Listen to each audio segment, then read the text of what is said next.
भारत में बंद है ककृत जनता पार्टी रो इंस्टाग्राम आईडी। यार इंस्टाग्राम आईडी बंद नहीं।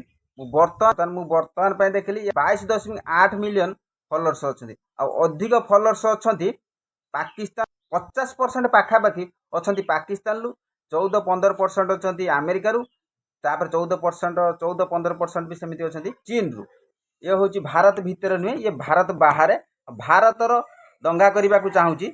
जदि तार साहस अच्छी कि सी भारतीय भारत सपक्ष जाऊँगी भारत में आसिक जहाँ कहवा कथा कहूँ कि बाहर देश अधिक पाकिस्तान यार सपोर्ट मिलू। यार आईडी मुझे बर्तमान चेक कली देखो यूनाइटेड स्टेट रो अच्छी केमी चेक करेंगे मुझे बर्तमान आपको देखा दूसरी यार इंस्टाग्राम आईडी बंद है ना। बर्तमान 22.8 मिलियन सब्सक्राइबर 105 पोस्ट अच्छी मुझे देखा यार इंस्टाग्राम आईडी भारत में बंद होगा निहाती दरकार कारण ये हूँ भारत में दंगा करने को चाहूँ।